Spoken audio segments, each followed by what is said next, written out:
If you are here, it is probably because you are just as obsessed with cars as I am. I'm Grace, I'm 23 and I absolutely love cars. But today I'm sat on the sofa and I'm answering all of your questions. Cars, chaos, probably oversharing. Somehow this channel has just hit 10,000 subscribers and honestly, I literally cannot believe it. What started with me filming my very rusty Honda Civic has turned into this amazing little community of car lovers. We all seem to love builds, reviews, driving, and you all seem to like Clifford, my new fire truck. So to celebrate 10,000 subscribers, I asked all of you to send in your questions. Some of them have really made me think, some of them are really quite weird, and a few are just absolutely unhinged. This is totally unscripted, unfiltered, honest reaction. Let's grab the first question. What got you into cars? Okay, that is a very, very easy answer. My dad. And I'm sure a lot of people will relate with that, with family members that have got them into it from a young age. The first car I remember my dad having was an MGB Roadster. It was red, it was absolutely lovely. I thought that we were like the coolest dad and daughter. We'd go to cars and coffee, car shows, breakfast meets, things like that. I think I've actually got a picture of me with the car. But that was where it all started for me because of the feeling I got when I went out with my dad. I absolutely loved it. And then I've been really, really lucky that throughout the years, he has had some really incredible, unique cars. I'm so proud of him, but it's given me an insight into so many different parts of the car scene. I literally grew up going to shows and going with my dad to pick up a new car from a dealership, and it was such a big thing. I'm incredibly lucky to have had the upbringing that I have had with his car collection. He's probably kicking himself about it now because I do still store some of my cars in his unit, but he is the one to thank for this car addiction. And it's kind of just stemmed from there. Do you work out? Yes, I do. Sometimes I wonder how I fit it all in. But basically, I just get up at 5 o'clock every day. So I get up really early. I'm more of an early morning person. I train about 4 or 5 days a week. I absolutely love it. But that's a whole nother side of me. I don't really show it on socials because my pages are about the cars. I have considered doing a little bit more about my life in general, but I'm not sure if people are really interested in that because my page has always been purely about anything petrol. So I'm not sure, but yeah, I work out pretty much 4 or 5 times a week and I absolutely love it. How tall am I? Well, I'm 5'2". I'm not super short, but I do get the mickey taken out of me for it, especially driving the truck. I don't think people expect a 5'2" girl to be getting out of a 17.5-foot long American truck. But yeah, 5'2". What is one of your favorite experiences with cars you've had so far? There's been so many. Like, I've been so lucky to have some of the experiences I have, but one of my favorites was going in Alex Brundle's GT40 at Goodwood. That was absolutely incredible. I'll insert a clip here. Literally, my eyes, watch my eyes in this clip. I am literally like, oh my God. I love fast. Okay, so sometimes ignorance is bliss. Yeah, that's what I'm gonna do.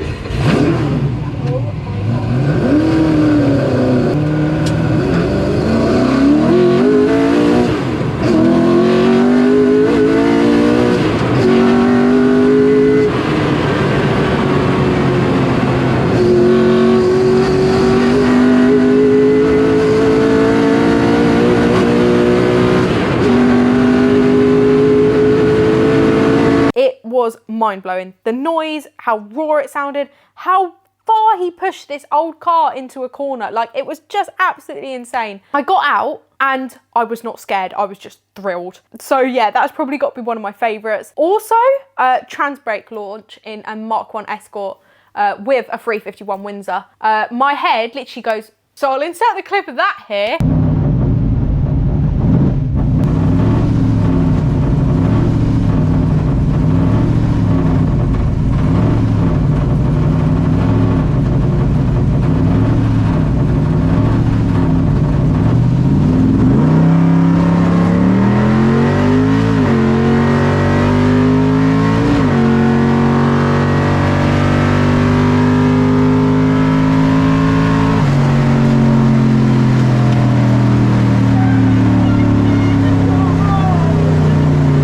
Say that they all come down to doing something wild in a car.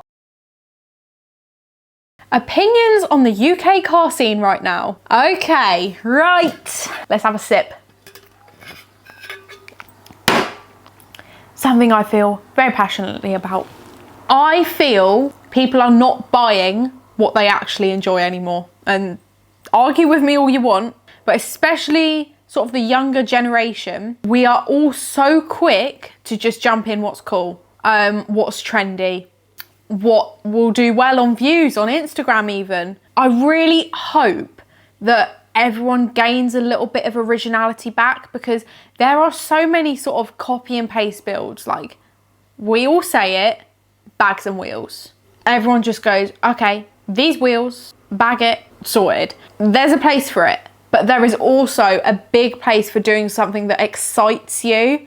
And I think that is probably more what we should be focusing on than going to some sort of static meet, airing your car out, and it looks the same as one that's parked 5 down from it.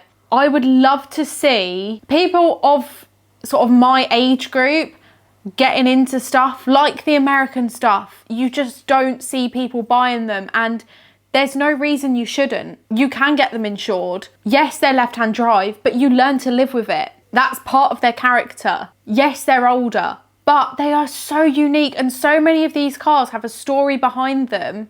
And I can't really talk. I've got a 135i, but people are so quick to go out and buy a 1 Series or buy a Golf R. The next person could build exactly the same as yours. That's not me bashing them, but if there's something that excites you, please don't let social media stop you from going, actually, I'm going to buy that. I don't really care what people think, because I think that's probably the biggest issue, is we've got less variety now.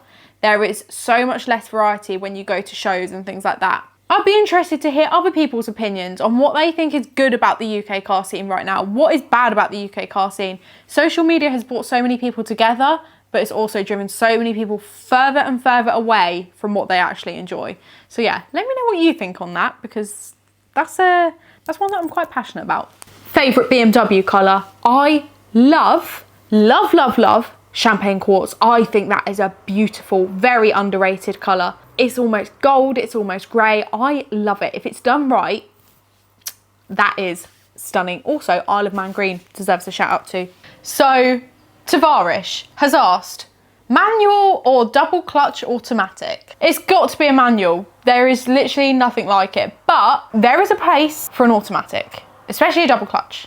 I love the gearbox in my 135. It's so snappy, it's so sharp, and to be honest, if I'm going on a long journey and it's like 3 hours away, I often find myself like having a coffee in the car or whatever, very, very normal. Doing that in a manual, not very fun. So for the sake of coffees, an automatic. What is the most powerful car that you've driven? In terms of powerful, it really depends, because I've driven a very powerful car, but not properly.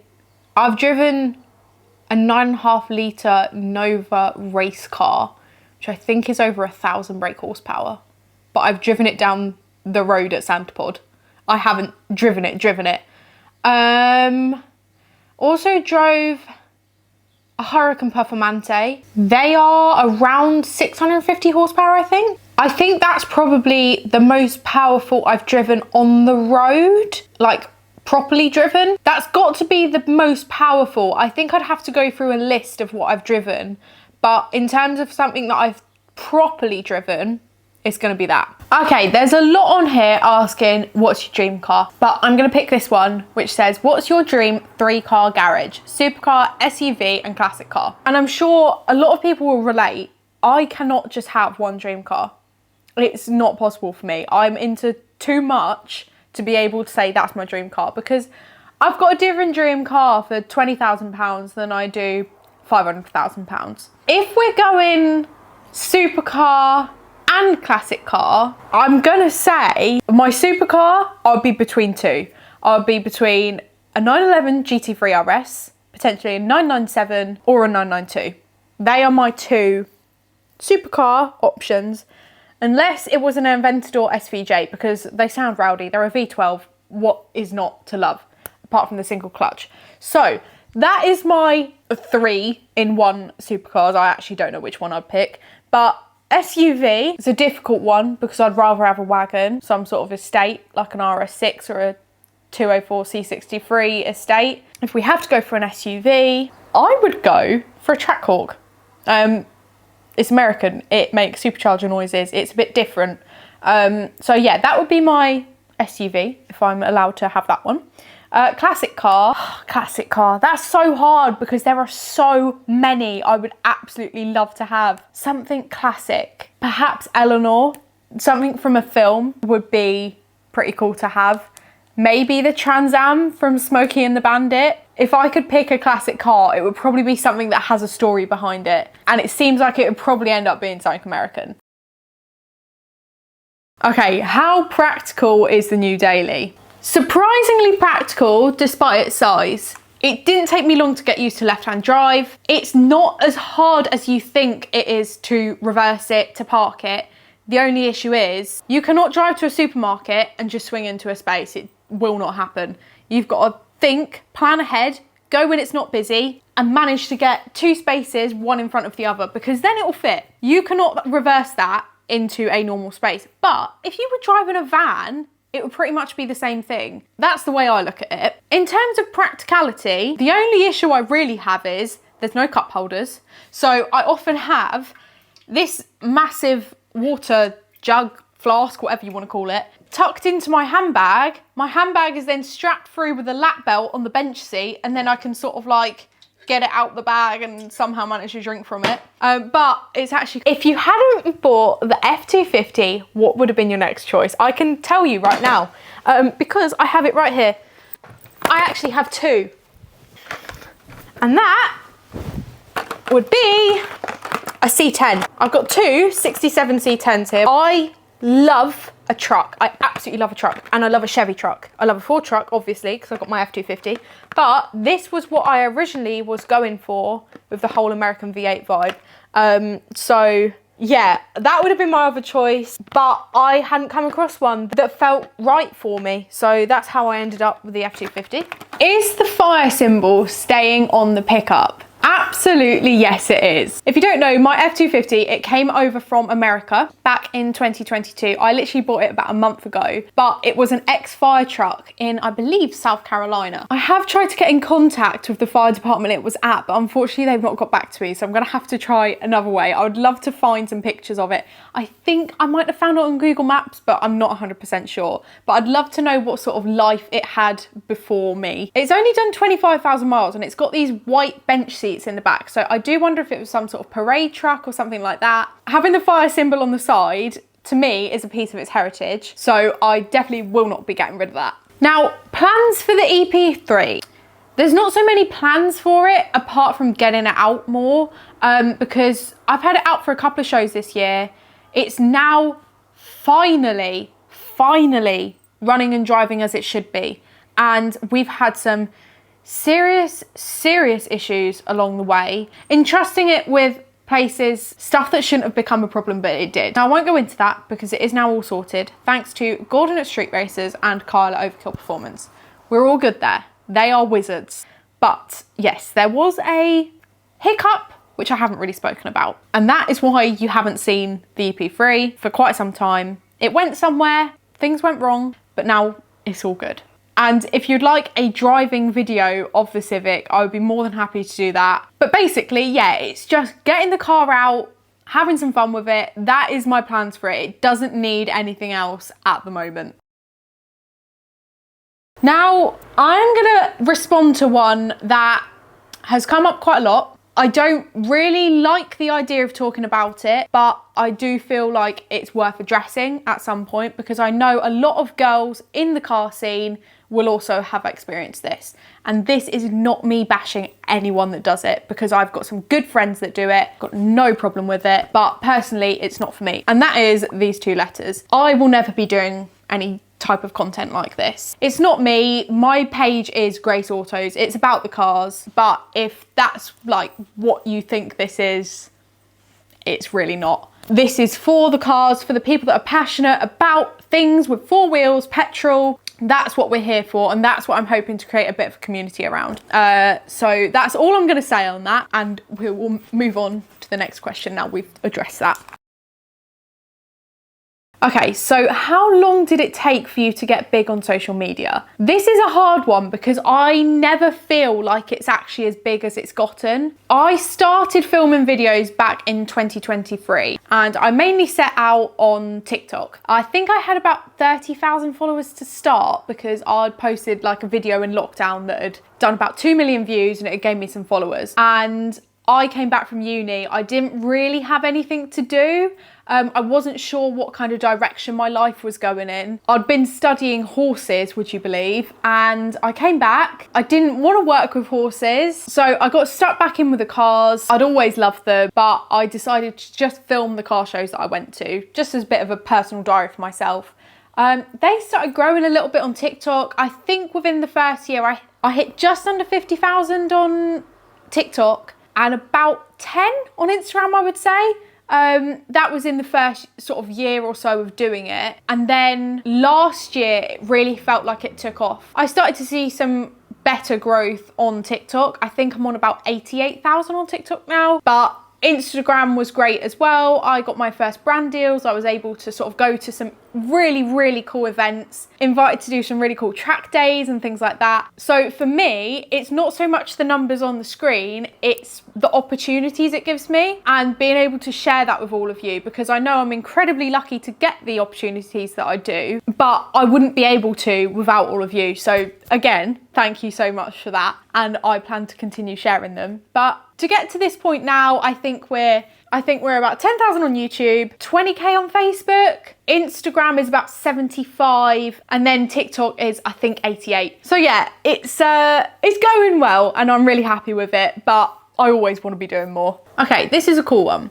Has there been any car influencers that got you to start your journey into vlogging cars? Now, bit of a story behind this one. Now, there was a very pivotal moment for me with this, and that was going to SEMA in 2023. I was probably about 6 months into my sort of journey with content creation, very early on, and I had taken a lot of money out of my savings to go on this trip. But I went with some really amazing people who completely flipped my perspective on content creation, and that's YouTube, TV, Instagram, TikTok. It really opened my eyes to the possibilities that you can have by creating car videos, because I never set out to do this. I didn't wake up one day and say, I want to be a content creator. It didn't happen like that. So yeah, I went on this trip, met a bunch of really cool people. There was a big group of us. So we went with Chiro from Petrol Hedonism. I've known Chiro since I was probably 9 or 10.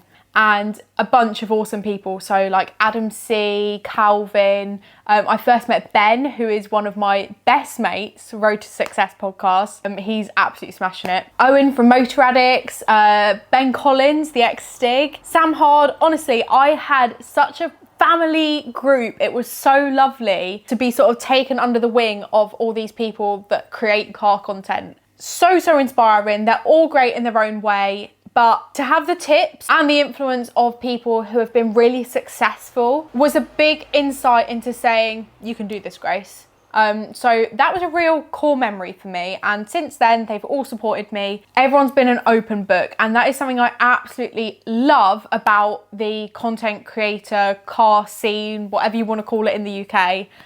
Because everyone is really friendly. Everyone helps each other out. If you've got an idea, but you don't really know how to do it, you can probably ask someone and they'll be able to help. So yeah, big shout out to all those guys, because they've also played a big role in sort of supporting me along the way. What is the hardest part about doing what you do for a job? Honestly, it's the fact I don't switch off from it. This has been a really challenging thing for me. I've got a very active brain. I'm pretty creative and constantly my mind is ticking with ideas. It's what can I do next? What can I give you guys? What's going to be different? What's going to be exciting? And there is always something circulating in there. I do not ever switch off from it, and I really wish I could, but especially the fact that it's all on my phone and I always have access to it. I'm sure a lot of business owners will also relate to this. You go to bed at night and you know there is always something more that you could be doing. But I have realised I must have a cut-off point, because it got to the point where I was literally just not giving myself a break. And I think that is so important. If anyone is looking at starting doing any sort of content, whether that's cars or not, don't let yourself be so entirely consumed by it that you cannot have a day off, because that day off is so, so important, and I cannot stress that enough. What cameras do you use? Okay, so I'll show you. I'll go and get them.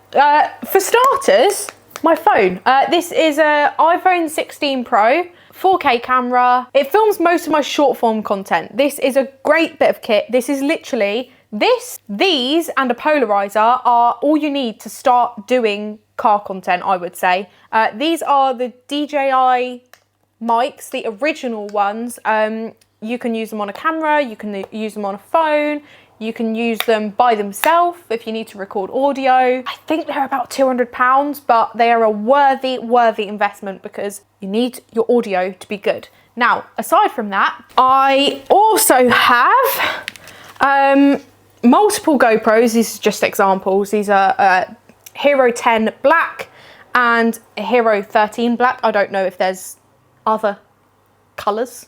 Yeah, they record in 4K. They're really handy to have, especially with car content. But I would recommend getting spare batteries for them, especially because if you are out filming longer stuff, the batteries can run out pretty quickly. So I've got them. This is the polarizer I'm on about. You often see people with these at car meets and things.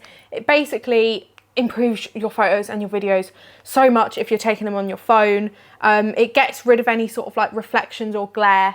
It's a really handy piece of kit to have. I also have this. This is a Sony Alpha AZ Mark III. I am not a camera nerd. This is probably way more camera than I need.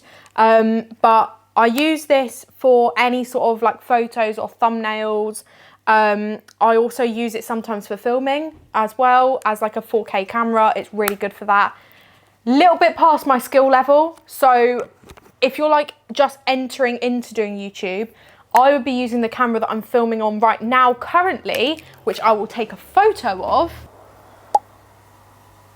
So that is a Sony ZV-1 Mark II.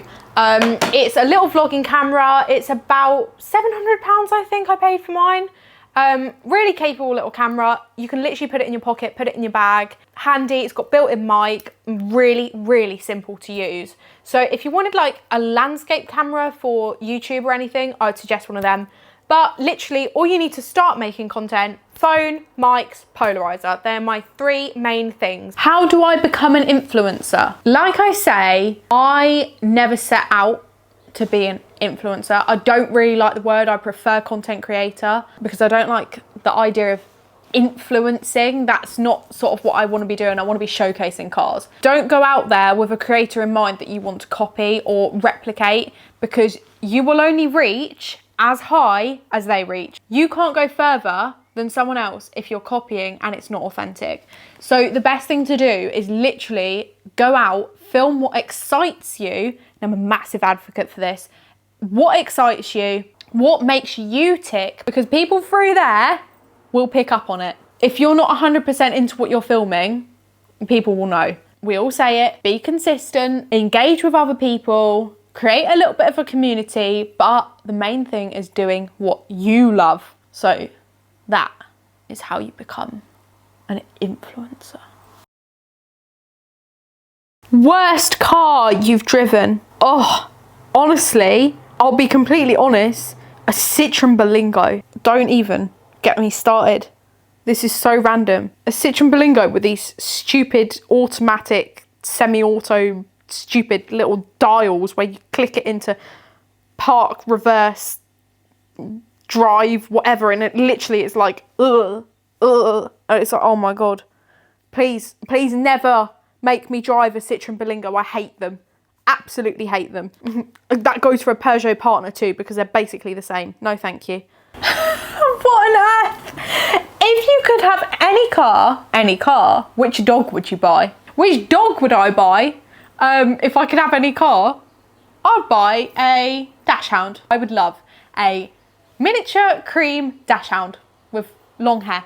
Like a mini golden retriever. That is what I would have. And then it could go to car shows with me and it'd be really cute.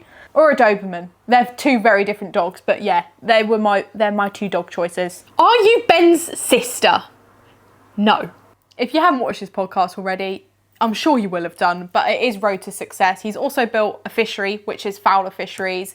He does all sorts. He's a very busy guy, a really, really inspiring guy. But if you haven't heard of him before, Ben Fowler, you must go check him out. And no, I'm not his sister. The weirdest car I've seen so far. I remember, it must have been last year, there was a bunch of cars going through BCA auctions and they were all like dressed up. And I think there was like Tigger car or something.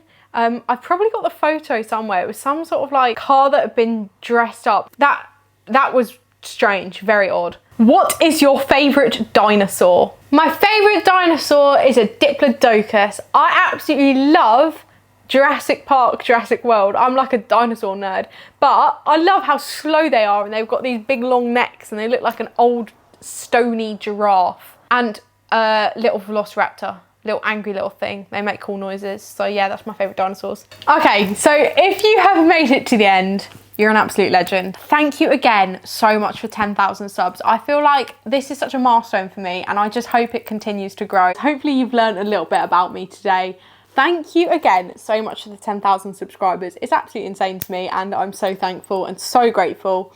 So if you like any sort of car reviews, car events, car builds, anything car related, please do subscribe here if you haven't already. Go check out my Instagram and my TikTok. I will link them below. But yeah, I am grateful for every single one of you. If you've got any more questions that I can answer in the comments, please do drop them there because I've definitely missed some and I will get back to you there. But thank you again so much for watching and I will see you next time for doing plenty more cool car stuff.